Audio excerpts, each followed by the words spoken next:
ત્યાં પહોંચે છે, એની સાથે યુદ્ધ કરે છે. પંચજન્યએ તો યમને આપી દીધો છે સંદીપ્તને, એટલે પંચજન્યને પકડીને યમને દ્વારે જાય છે અને યમને દ્વારે જઈને પંચજન્યને આપીને એ સંદીપ્તને છોડાવે છે. અને સંદીપ્તને લઈને સાંદીપની પાસે આવે છે, સોંપે છે દીકરાને. અને સાંદીપની કહે છે કે હું મારા તમામ તપોબળથી તને કંઈ આપવા માંગુ છું, માંગ. શું માંગે છે? કંઈ પણ માગી શક્યો હતો. આ એવી ક્ષણ હતી કે જે ક્ષણે એણે જે માગ્યું હોત એ એને મળ્યું હોત. પણ એ શું માગે છે? માતૃહસ્તેન ભોજનમ. મને જીવનભર માના હાથનું ભોજન મળે, બસ આટલું જ આપો, બીજું કંઈ નથી જોઈતું. અને આ માતૃહસ્તેન ભોજનમ એટલે શું? માં તમે જ્યાં જાઓ ત્યાં ગેસ કુકર લઈને ભેગી ફરે? ના. જે સ્ત્રી રાંધે એ માં થઈને રાંધે, જે સ્ત્રી જમાડે એ માં થઈને જમાડે. અને સાહેબ મજા જુઓ, એક જ ઈશ્વર એવો છે કે જેનું બાળ સ્વરૂપ પૂજાય છે. બીજા કોઈને લાલો કહીને ઈંચોળતા નથી. આ એક જ એવો કે જે બચ્ચું થઈને પણ સ્નેહ લે અને દ્વારિકાધીશ થઈને પણ સ્નેહ લે. સ્ત્રીઓ એના પ્રેમમાં પડે તો ત્યાંય પડે ને અહીંયા માં થાય તો અહીંયા લાડ કરે.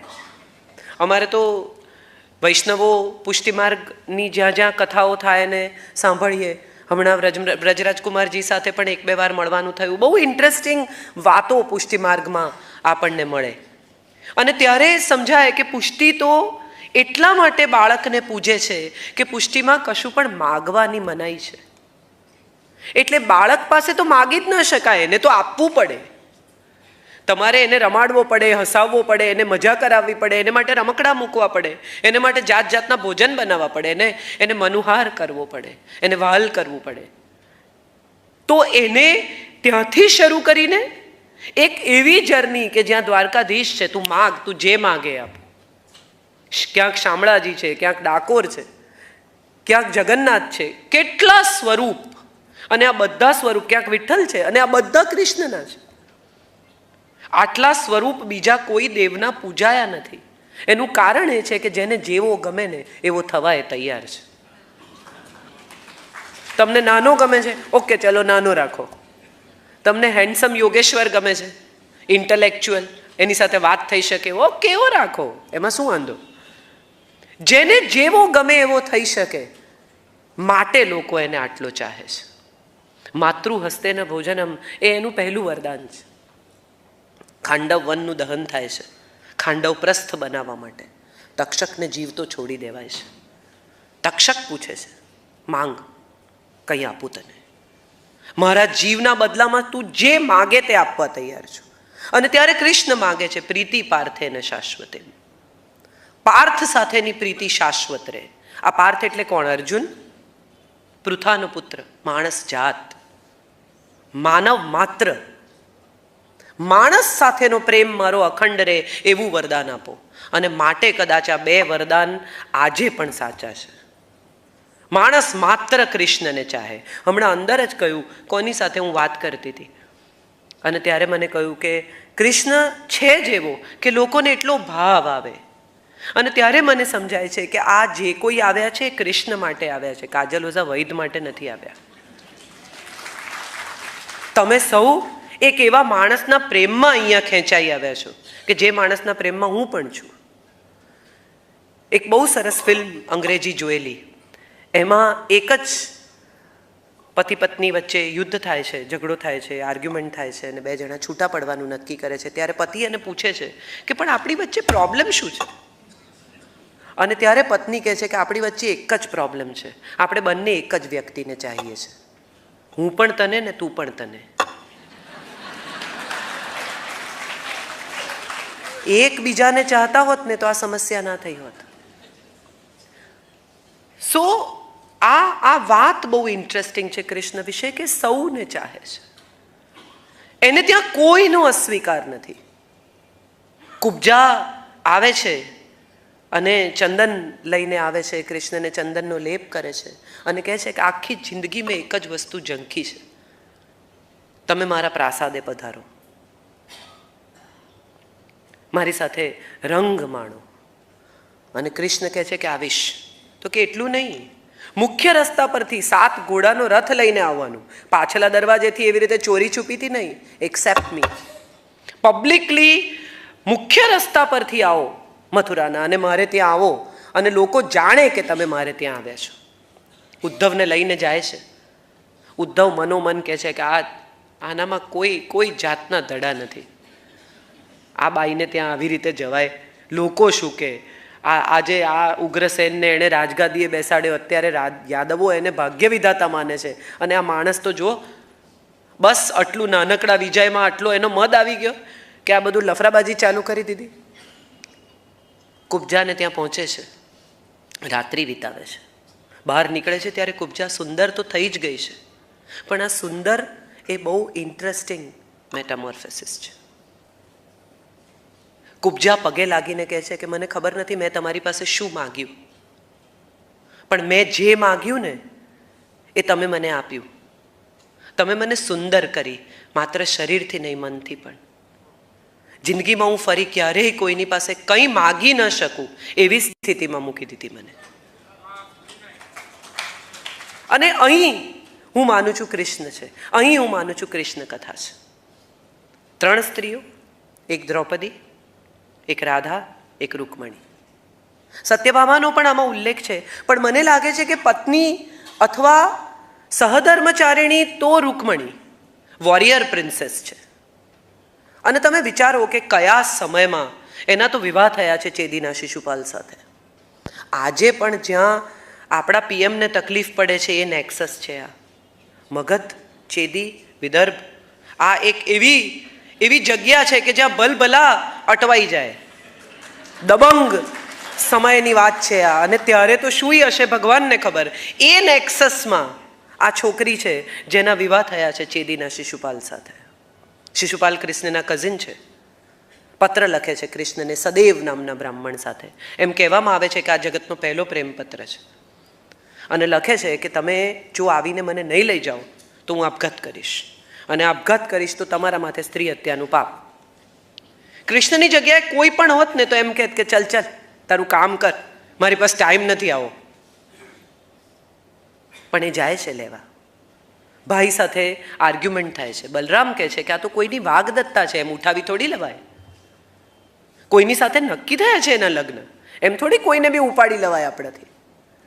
અને ત્યારે કહે છે કે શરીરથી પરણે એ દેહ લગ્ન, મનથી પરણે સ્નેહ લગ્ન. બહુ સુંદર વાત. અને આનો રેફરન્સ આ સીડ લેટર ઓન ફરી વપરાય છે મહાભારતમાં. We will come there. કે દેહ લગ્નોમાં હું માનતો નથી, હું તો સ્નેહ લગ્નમાં માનું છું. અને જો એ મનથી મને વરી ચૂકી છે તો એના પતિ તરીકે મારી જવાબદારી છે કે મારે એને લઈ આપવી.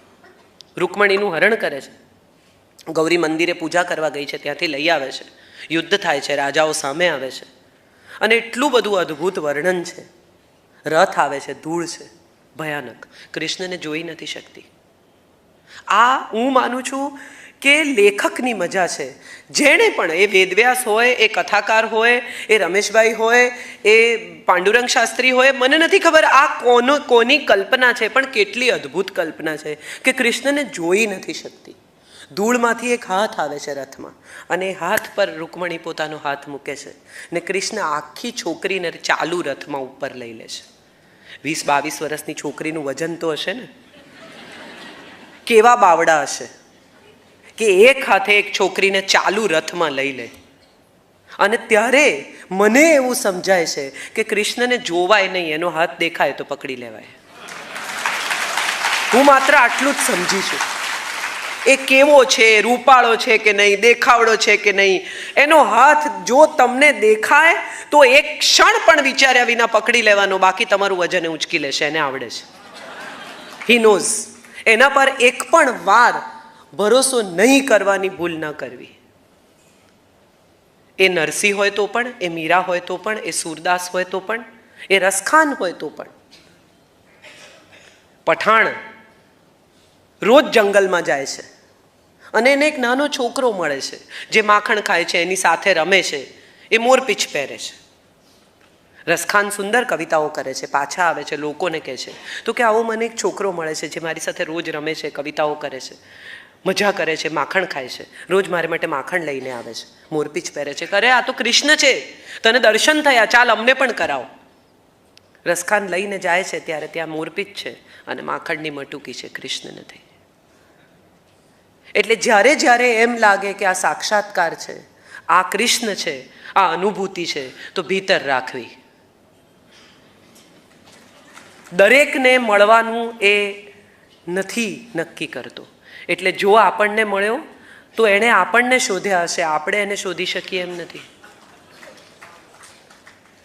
હમણાં હું મંદિર જાઉં શ્રીનાથજીના, તો મુખિયાજી પણ હિન્દીમાં કૃષ્ણાયન વાંચી ચૂક્યા છે, તો કોઈ કોઈ વાર અંદર બોલાવ્યા વ્રજરાજજીને લીધે ને આમને તેમ. તો હું અંદર, એટલે મને દર વખતે એક ગિલ્ટ થાય કે આટલા બધા લોકો બહાર ઊભા છે ને યાર, આવી રીતે આપણે લાઈન તોડીને જઈએ. નોટ ગુડ, આવું ન કરાય. એટલે એક દિવસ મેં પૂછી નાખ્યું, મેં કીધું આવું આમ આપણે આઉટ ઓફ ટર્ન તમે મને આવી રીતે પ્રિવિલેજ અંદર લઈ જાઓ છો, it's not a good idea. આવું હું કરું એ સારું ના કહેવાય. એટલે એ હસ્યા અને એમણે મને કહ્યું કે આવું તમે નથી કરતા, આ અહંકારમાં રહેતા જ નહીં. હજારો લોકોની વચ્ચે એણે આંગળી ચીંધી છે કે પેલાને આગળ બોલાવો. આવા વેમમાં રહેતા જ નહીં કે આ તમે ગોઠવો છો. સવાલ એ છે કે મને કદીએ ઈશ્વર નથી લાગ્યો. મને એ એક એવો માણસ લાગ્યો છે કે જેની પાસે અપાર શક્તિ છે. આ અપાર શક્તિ આપણે પહેલાં પણ જોઈ છે. એક જે સૌરાષ્ટ્રના દરિયા કિનારે જન્મ્યો અને યમુનાના કિનારે મૃત્યુ પામ્યો. બીજો યમુનાના કિનારે જન્મ્યો ને સૌરાષ્ટ્રના દરિયા કિનારે મૃત્યુ પામ્યો. બેવનું નામ મોહન. આ શક્તિઓ આવતી ને જતી હોય છે. આ શક્તિઓ દરેક વખતે ઈશ્વરના સ્વરૂપમાં પીતાંબર પહેરીને, મોરપીંછ લગાવીને, વ્યાઘ્રચર્મ પહેરીને, સૂંઢવાળા ચહેરા સાથે જ. હું નથી માનતી આવું. એક કાકા હતા, એમને સપનામાં ભગવાન આવ્યા અને કહ્યું કે તને જીવનમાં કોઈ પણ દિવસ તકલીફ પડશે ને દોસ્ત, હું આવીશ. યદા યદા હિ ધર્મસ્ય ગ્લાનિર્ભવતિ, હું આવીશ ને. તને જે દિવસે તકલીફ પડે મને યાદ કરજે. કે ભલે. ગામમાં પૂર આવ્યું, લોકો દોડતા આવ્યા કે કાકા ચલો. કાકાએ કહ્યું ના ના, મને તો ભગવાન લેવા આવશે, તમે લોકો નીકળો. પાણી વધી ગયું, લોકો હોડી લઈને લેવા આવ્યા કે કાકા હવે તો ચલો, નથી તમારા ભગવાન આવતા. કહ્યું છે એટલે આવશે, એને કામ હોય ને બીજા, આવશે. એટલું બધું પાણી વધી ગયું કે કાકા પહેલે માળે ચડી ગયા, હેલિકોપ્ટર લઈને આવ્યા, સીડી નાખી કે કાકા હવે ચલો, નહીં આવે ભગવાન, માનો. કે ના આવશે, કીધું છે. કાકા મરી ગયા. ભગવાન પાસે ગયા, જઈને ગુસ્સો કર્યો કે તું તો જુઠ્ઠો જ છે, લોકો કહે છે બરાબર કહે છે, મને છેતર્યો, તે કીધેલું કે હું આવીશ પણ તું આવ્યો નહીં. એટલે કાકાએ હસીને કહ્યું ભગવાને કાકાને કે હું તો 3 વાર આવેલો દોસ્ત, તું મારી સાથે ન આવ્યો. એ પીતાંબર પહેરીને આવે, મોરપીંછ લગાવીને આવે તો જ આપણે એને ઓળખીએ. આપણે સાદા સીધા, જેની કનપટ્ટી પર સફેદ વાળ હોય, જેણે જનોઈ પહેરી હોય, મોરપીંછ ન પહેર્યું હોય, એવા કૃષ્ણને ઓળખવાનું તો માત્ર દ્રૌપદીને આવડે છે. કેમ? કારણ કે દોસ્ત છે. એણે ઈશ્વર તરીકે નથી જોયા, એણે મિત્ર તરીકે જોયા છે. માટે એને આ સ્વરૂપ લભ્ય છે. એને નથી જોઈતો એવો કૃષ્ણ કે જે માથે મોર મુકુટ પહેરીને બેઠો હોય, જેણે ગળામાં મોતીની માળાઓ પહેરી હોય, જેને લલાટે ચંદન હોય, જેને વૈજયંતીની માળા હોય છાતી પર. એવો નથી જોઈતો એને. એને તો જેવો છે એવો ચાલે છે. માટે એને ત્યાં જવાની છૂટ છે. એ કોઈ પણ પ્રકારની અપેક્ષાઓ વગર જાય છે. એ દોસ્તી છે માટે જાય છે. એ કૃષ્ણની ચિંતા કરે છે, ત્યારે કૃષ્ણ એની ચિંતા કરે છે. તો આ કથા અહીંથી શરૂ થાય છે. રૂકમણીને કહે છે કે જવાનો સમય થઈ ગયો છે. રૂકમણી કહે છે કે એકલા જશો? અને ત્યારે કૃષ્ણ કહે છે કે આ પ્રવાસ તો એકલા જ કરવો પડે, આમાં કોઈ કોઈની સાથે જઈ શકતું નથી. મારે શું કરવાનું?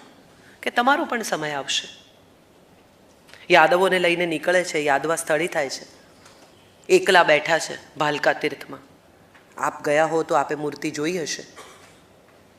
અહીં જે ઘટના બને છે એના બીજ મહાભારતના યુદ્ધ પછી નંખાયા છે. ક્રોધમાં ગાંધારી શાપ આપે છે, પશુના મોતે મરીશ. કૃષ્ણ કહી શક્યા હોત કે શું બોલું, શું મોઢું જોઈને તું શાપ આપે છે, તારા છોકરાને તો જો પહેલા. કોઈ પણ સાદો માણસ હોત તો એમ જ કહ્યું હોત. આ સાદો નથી ને, સ્પેશિયલ છે. હાથ જોડે છે, તથાસ્તુ. પોતાને અપાયેલા શાપ માટે કહે છે સો બી ઇટ, એમ જ થાય. અને ત્યાંથી પશુના મોતે મૃત્યુ પામવાની ક્ષણ આવે છે. સૂતા છે, અંધારામાં આકાર હરણ જેવો લાગે છે, જરા તીર મારે છે, કૃષ્ણના અંગૂઠામાં પેસી જાય છે. અંગૂઠામાં કેમ, એ પણ બહુ રસપ્રદ છે. દુર્વાસા આવે છે, રૂકમણીને કહે છે કે એના આખા શરીરે માખણ લગાવીને મને મોકલજે, હું ચાટીને માખણ સાફ કરીશ અને એનું શરીર વજ્રનું થઈ જશે. રૂકમણી આખા શરીરે માખણ લગાવે છે. કૃષ્ણ જાય છે, પાનીએ લગાડવાની ના પાડે છે કે પછી ચાલીને જઈશ ને બધું ચીકણું થશે. એને ખબર છે કે એક જગ્યા તો છોડવી પડશે, નહીં તો તીર ક્યાં વાગશે. અને પાનીએ વાગે છે આ તીર, લોહી નીકળે છે. જે લોકો ગયા હશે પ્રભાસ પાટણ, ભાલકા તીર્થ, એમને ખબર હશે કે 6-7 કિલોમીટરનું ડિસ્ટન્સ છે ભાલકા તીર્થથી દેહોત્સર્ગ. લોહી નીકળતા પગે એ ત્યાં જઈને બેસે છે જ્યાં હિરણ્ય, સરસ્વતી અને કપિલાનો સંગમ થાય છે. આજે પણ થાય છે. હવે ત્યાં ઘાટ બાંધીને બધું સૂકું કરી નાખ્યું છે, પણ એક સમય હતો કે હોડી તમને છેક સંગમ સુધી લઈ જતી હતી. સુકાઈ ગયેલી સરસ્વતી, હિરણ્ય અને કપિલા, આ 3 ત્યાં ભેગી થાય છે. અને જ્યારે સંગમ થતો હતો ત્યારે જે જોઈ શક્યા હશે એને ખબર હશે કે 3 જુદી નદીઓના રંગ ત્યાં ભેગા થાય છે. આ ત્રિવેણી સંગમ પાસે એ પોતાનો દેહ ત્યાગ કરવાનું નક્કી કરે છે. ત્યાં પીપળા નીચે આડા પડે છે અને પોતાના સારથી દારૂકને કહે છે કે જા અને અર્જુનને જણાવજે કે અંત ઘડી આવી પહોંચી છે. અને અહીંથી એક આખી બેક એન્ડ ફોર્થની જર્ની શરૂ થાય છે. તમામ ઘટનાઓને પાછા ફરીને જોતા જોતા જોતા જોતા જોતા જોતા કૃષ્ણ ત્યાં પહોંચે છે જ્યાં હવે એક એવી વ્યક્તિની પ્રતીક્ષા છે જેને આજથી વર્ષો પહેલાં છોડી દીધી છે. રાધા. એ આવે છે, નથી આવતી, એટલી જ રાહ જોવાની છે. એને કોણ કહેશે આટલે દૂર ગોકુળ કે આ તો હવે મરવા પડ્યો, જા મળી લે છેલ્લી વાર મળવું હોય તો. એને કહેનારું કોઈ નથી. એના સુધી આ સમાચાર પણ કદાચ નહીં પહોંચે. અને કૃષ્ણાયનમાં મેં એક કેરેક્ટર ઉમેર્યું છે. આ નવલકથા છે, પ્યોર નોવેલ. આને ઇતિહાસ સાથે, પુરાણો સાથે, સંદર્ભો સાથે કોઈ રેફરન્સમાં જોડ્યા વગર મેં એક એવા માણસના જીવનની નવલકથા લખી છે જેના હું પ્રેમમાં છું. That's it. હું દ્વારકા જવાની હોઉં તો મારા મિત્રો મારી મજાક કરે છે કે આ તારો ટાઈમ થઈ ગયો, તારા બોયફ્રેન્ડ સાથે થોડો ટાઈમ સ્પેન્ડ કરી આવ. તો એ એક એવો માણસ કે જે રાધાની પ્રતીક્ષા કરે છે. ને રાધા આવે છે પણ એના ઇલ્યુઝનમાં આવે છે, એની તંદ્રામાં આવે છે. કાબુલીવાલા અહીં મને યાદ આવે કે દીકરીને છોડીને આવ્યો ત્યારે આટલી નાની હતી. એ ફ્રોક લઈને જાય છે તો એવડું જ છે. દીકરીના તો લગ્નની તૈયારી છે. આપણે જે માણસને જેવો છેલ્લો જોયો હોય ને, આપણા મનમાં એની એવી જ ઇમ્પ્રેશન હોય. ઘણા લોકો સ્કૂલમાં ક્રશ હોય, મને પણ હતા, તમને પણ હશે. સાયકલની ચેન ઉતરી જાય, નોટો પડી જાય, એ પસાર થતા હોય ત્યારે આવું બધા સાથે થયું જાય ને. ઘટનાના નામે કશું બને નહીં, એ આપણને જુએ, આપણે એને જોઈએ, બસ. સંવાદ પણ ભાગ્યે જ થયા હોય, પણ છતાંય એમ લાગે કે મારો પહેલો પ્રેમ છે. સમય વીતે, 20 વર્ષ થાય, એલ્યુમિનાઈ આવે, આપણને પણ એમ થાય કે આવશે. સરસમાં સરસ કપડાં, બ્યુટી પાર્લર, વાળ, આ તે બધું વ્યવસ્થિત કરીને પહોંચીએ અને એને જોઈએ ત્યારે એમ થાય કે હા આની પાછળ ટાઈમ બગાડે. આ 20 વર્ષ મારી જિંદગીના હું એ માણસનો અફસોસ કરતી રહી કે મને આ ન મળ્યો. એક ક્ષણે હાથ જોડીને ઈશ્વરને કહેવાનું મન થાય કે આ ન મળ્યો, thank you so much, I am so thankful to you. અહીં એક મજાની વાત એ છે કે એને ખબર છે કે તમારા માટે શ્રેય શું છે ને પ્રેય શું છે. તમને જે પ્રેય છે એ શ્રેય ના પણ હોય, એ નહીં આપે. એક બહુ સરસ લાઈન કૃષ્ણાયનમાં છે, ને સરસ એટલા માટે કહું છું કે કૃષ્ણાયનને મેં કોઈને અર્પણ કરી નથી, હું ક્યારેય એની ક્રેડિટ લેતી નથી. એણે મને એની કથા કહેવા માટે ચૂઝ કરી, એ સિવાયની કોઈ કદાચ ક્રેડિટ હું લઈ શકું એમ નથી. એક લાઈન મેં લખી છે કે માગવાનો અધિકાર બધાને છે, પણ એને ના પાડવાનો અધિકાર છે ને એ આપણે ભૂલી જઈએ છીએ. આપણો પ્રોબ્લેમ એ છે કે આપણે એની પાસે જઈને માગીએ એટલે પગ પછાડીને માગીએ કે આપી જ દેવાનું ભાઈ, એમ થોડી ચાલે. માગ્યું ને મેં. ઘણા લોકો હોય ખબર છે, ઝઘડો થાય બે જણા વચ્ચે, પછી કે સોરી. એ સોરી કહ્યું એ જ ક્ષણે તમારો મૂડ બદલાઈ જવો જોઈએ, બટનની જેમ સ્વિચ થાય ને આમ લાઇટ જેવી રીતે ઝગમગી ઉઠે એવી રીતે મૂડ બદલાવો જોઈએ. અને જો ન બદલાય તો કે સોરી તો કહ્યું એકવાર. હા, પણ એને એનો સમય આપો. તમે માગ્યું છે, મૂક્યું છે, અરજી પહોંચી છે, વાંચશે, એને સમય મળશે ત્યારે. અને આપવું હશે તો આપશે ને ના પાડે તો સાંભળી લેવાની યાર. ચીફ મિનિસ્ટર ના પાડે તો કેવા બધા સાંભળી લે છે, પણ ભગવાન ના પાડે તો આપણે સાંભળતા નથી. અને મજા જુઓ કે કોઈ પણ માણસની ઓળખાણ આપે કે આ ઉદયનભાઈ છે, ચાર્ટર્ડ એકાઉન્ટન્ટ છે, આપમેળે આગળ આવે છે, સેલ્ફ મેડ મેન. પણ જો ઉદયનભાઈનું એક કામ ન થાય ને તો તરત કે કેવી જેવી હરી ઈચ્છા. હરીની શું કામ એવી ઈચ્છા હોય કે તમારું કામ ન થાય? એ નવરો છે તમારા માર્ગમાં રોડા અટકાવવા? એને બીજું કોઈ કામ જ નથી કે તમારું કામ બગાડવા બેસે? ભગવાન પરીક્ષા કરે આવું કહે છે ગઢ.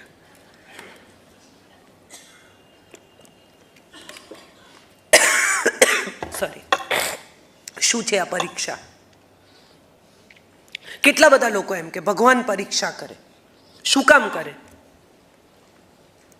એને નથી ખબર તમારું પોટેન્શિયલ? એને નથી ખબર તમે અંદરથી, બહારથી, સ્વભાવથી, પ્રકૃતિથી, બુદ્ધિથી, અહંકારથી કેવા છો? એણે જ ઘડ્યા છે, એના જ અંશ છો. એ શું કામ તમારી પરીક્ષા કરે? નવરો નથી. મને નરસિંહનું ભજન બહુ ગમે છે, અખંડ રોજી હરિના હાથમાં. વાલો મારો જુએ છે વિચારી, વિચારે છે તમને આપતા પહેલા. દેવાવાળો નથી દુબળો, ભગવાન નથી રે ભિખારી. આપણે બધા જ એની સાથે બાર્ટરમાં બહુ માનીએ. 4 દીવા કરીશ ને 2 દીવા કરીશ ને 5 કિલો પેંડા ચડાવીશ ને 5 કિલો ચોખા ચડાવીશ ને. એને કંઈ નથી જોઈતું, એ તો તાંદુલથી ખુશ છે. અને તાંદુલ ખાય છે ને સાહેબ, ખબર એ નથી પડતી કે એનું રિટર્ન ક્યાં આપી દે છે. માગવું ન પડે એવો આપણી ભીતર વસે છે. કોણ છે? શું સ્વરૂપ છે? પિતાંબર પહેરે છે કે નહીં? મોર મુગટ પહેરે છે કે નહીં? આ બધી બહુ પછીની વાત છે. મુખ્ય વાત એ છે કે એનામાં કોઈ એવી અપાર શક્તિ છે જે તમને માપે છે. અને જો એ તમને માપે, એમાં તમે બરાબર ઉતરો છો, જે પણ માણસ એના માપમાં બરાબર ઉતરે છે એ એને પામે છે. એક માપે છે અને બીજું પામે છે. આ સંબંધ જો કરેક્ટલી એકબીજામાં ચક્કર ફિટ થાય તો બીજો કોઈ સવાલ રહેતો જ નથી. ગીતા 18મા અધ્યાયની મેં વાત કરી, મોક્ષ સંન્યાસ. એક સંસારી બીજા સંસારીને કહે છે, ક્યાંય એવું કીધું નથી કે ભાગી છૂટો, છોડી દો, ત્યાગ કરો, બલિદાન કરો, સમર્પણ કરો. આવું ક્યાંય કહ્યું નથી. તમારું કામ કરો એમ કહ્યું છે. આ કામ શું છે? શેને કહો છો તમે કામ? ઉપાડી લો, આ બી કામ જ છે. તો કામ હશે તો જ ફોન કરતા હશે ને સન્ડે સવારે.